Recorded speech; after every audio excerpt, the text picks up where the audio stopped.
पूर्णं प्रज्वालितो ज्ञानमयः प्रदीपः। परम मंगलमय परात्पर पारब्रह्म परमेश्वर अखिलेश्वर अनंत कोटि ब्रह्मांड नायक पीताम्बरधारी भगवान श्री कृष्ण के चरणों में कोटि सा साष्टांग प्रणाम करते हुए मित्रों, आज भगवान श्री कृष्ण द्वारा रुक्मिणी द्वारा नरसी के पुत्र का विवाह संपन्न कराना, गुरु चरण से गुरु उपदेश से जो उपदेशों की श्रृंखला प्राप्त है मित्रों, उसी में से इस बिंदु का निवेदन आपसे करता हूँ मित्रों, और अपनी वाणी रूपी पुष्प भगवान श्री कृष्ण के चरणों में अर्पित करता हूँ। मित्रों, एक ब्राह्मण ने अपनी कन्या की सगाई करने के लिए अपने पुरोहित को भेजा। उसने बहुत से ब्राह्मण बालक देखे, परंतु उसे कोई पसंद नहीं आया। इसी बीच किसी ने उसे बताया कि नरसिंह जी के भी एक सुंदर बालक है, उसे भी देख लो। उसे देखते ही पुरोहित जी उस पर रीझ गए। तुरंत ही उन्होंने झोली से अक्षत निकालकर तिलक कर दिया। श्री नरसिंह जी ने कहा, लड़की के पिताजी तो धनी मानी एवं प्रतिष्ठित व्यक्ति हैं, इसलिए मैं उनसे विवाह करने योग्य नहीं हूँ। उस पुरोहित ने कहा, अजय श्री भक्त जी, आप कैसी बात करते हैं? आप तो सब प्रकार से योग्य हैं और श्रेष्ठ हैं। मैंने समझबूझकर तिलक करके मदन मेहता जी की कन्या से संबंध पक्का कर दिया।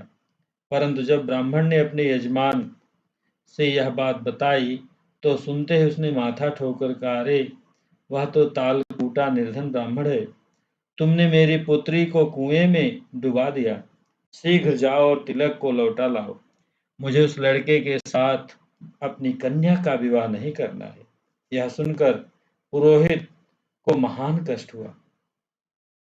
पुरोहित जी ने अपने यजमान से कहा, पहले आप मेरे इस दाहिने हाथ के अंगूठे को काट कर फेंक दीजिए, उसके पश्चात आप यह कहिए कि तिलक को लौटा लाओ। आप जरा सोचिए, तो जब मैंने सोच विचार कर तिलक कर दिया, फिर अब कैसे कहूँगा कि वापस कर दो? लड़की के माता पिता सभी अत्यंत दुख में भर कर बोले, हम समझ गए, इस लड़की के भाग्य ही ऐसे हैं। अब तो लड़की को सुखी करने का यही एक उपाय है कि जब वे बारात लेकर विवाह करने आएंगे, तब हम उनसे बहुत सा धन दहेज में दे देंगे। कुछ दिन बाद जब लगन पत्रिका भेजने का समय आया, तब पुरोहित जी ने लिखकर उसे लाकर श्री नरसिंह जी को दे दिया। आपने उसे देखा भी नहीं और उसे एक ओर डाल दिया और नियम के अनुसार नित्य प्रतिदिन जैसे आप कीर्तन करते थे करने लगे। विवाह माघ शुक्ल पंचमी के केवल 4 दिन शेष रह गए। तब श्री नरसिंह जी को उसकी कुछ भी चिंता नहीं थी।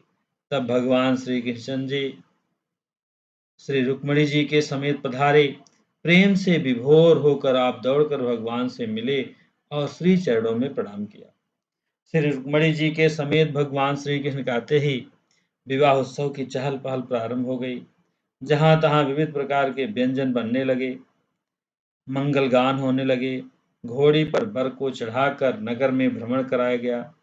उसके बाद जीवनार हुई, जिसमें असंख्य मनुष्यों ने आकर खूब अच्छी तरह से भोजन किया। सामान घट जाए, नरसी को हंसी हो जाए, इस विचार से ब्राह्मण लोग भोजन करके पारस के नाम पर गठरियों को बांध कर ले जाने लगे। पर सभी वस्तुएं भंडार में इतनी भरी थी मित्रों की उनमें समाती नहीं थी। इसके बाद मुक्तामणि, रत्न जटित हाथी, घोड़ा, ऊंट, रथ और पालकी आदि वाहनों से युक्त श्री नरसिंह जी की बारात ने सज धज कर प्रस्थान किया। जब बारात चल पड़ी मित्रों, तब श्री ठाकुर जी ने श्री नरसिंह का हाथ पकड़कर कहा कि आप बारात के साथ चलो, मैं गुप्त रूप से सब प्रकार से देखभाल करता हुआ चलूंगा। नरसिंह जी ने कहा, प्रभु तुम जानो और तुम्हारा काम जाने, जो चाहो सो करो। मुझे तो आनंद इसमें है कि आपके इस सुंदर स्वरूप को हृदय में धारण कर लूं और कमर कसकर हाथ में करताल लेकर आपके गुणान बात गाऊं। तब भगवान ने विचारा कि इनसे कुछ होने वाला नहीं है, अतः संपूर्ण कार्यभार अपने ऊपर ले लिया। बारात चढ़कर समधी के गांव पहुंच गई। चारों ओर हर जगह बाराती लोग शिविर लगाकर ठहर गए। इसी बीच जिसने सगाई की थी वह पुरोहित बारात देखकर आ गया। वह अपने मन में फूला नहीं समा रहा था। प्रेम विह्वल होकर वह यजमान बोला, आपके पास जितनी राशि है उससे बारात के घोड़ों की घास का भी पूरा नहीं पड़ने का है। जा करके देखिए, नगर के चारों ओर बारात ही बारात भरी हुई है। बारात का विचित्र विवरण पाकर बेटी का बाप भी बारात देखने गया। देखकर उसका सब अभिमान दूर हो गया। उसने पुरोहित का आश्रय लिया और बार बार प्रार्थना की कि आप कृपा करके मेरी लज्जा रख लीजिए, मैं आपकी शरण में हूँ। पुरोहित ने उससे कहा, आप सद्भावपूर्वक श्री नरसिंह जी के श्री चरणों को पकड़ लीजिए और मुझ पर दया कीजिए, ऐसी उनसे प्रार्थना कीजिए तो सब काम बन जाएगा। दूसरा कोई मार्ग नहीं है। यह सुनकर मित्रों आंखों में आंसू भरकर श्री नरसिंह जी के चरण कमलों में पड़कर कन्या के पिता ने प्रार्थना की, प्रभु मुझ पर कृपा कीजिए। तब नरसिंह जी छाती से लगाकर मिले और श्री श्याम सुंदर जी के मुखचंद्र का दर्शन कराया और कहा, आप अपना भार इन्हें सौंप कर निश्चिंत हो जाइए। भगवान श्री कृष्ण ने कन्या पक्ष का सारा कार्यभार बलराम जी को सौंप दिया। बड़े समारोह के साथ नरसिंह जी के पुत्र का विवाह संपन्न हुआ। मित्रों, घराती भराती सभी भक्ति भाव में विभोर हो गए। बोल सच्चिदानंद भगवान की जय हो। हरे राम राम राम हरे हरे, हरे कृष्ण कृष्ण कृष्ण हरे हरे, हरे राम राम राम हरे हरे, हरे कृष्ण कृष्ण कृष्ण हरे हरे, हरे राम राम राम हरे हरे, हरे कृष्ण कृष्ण कृष्ण कृष्ण हरे हरे।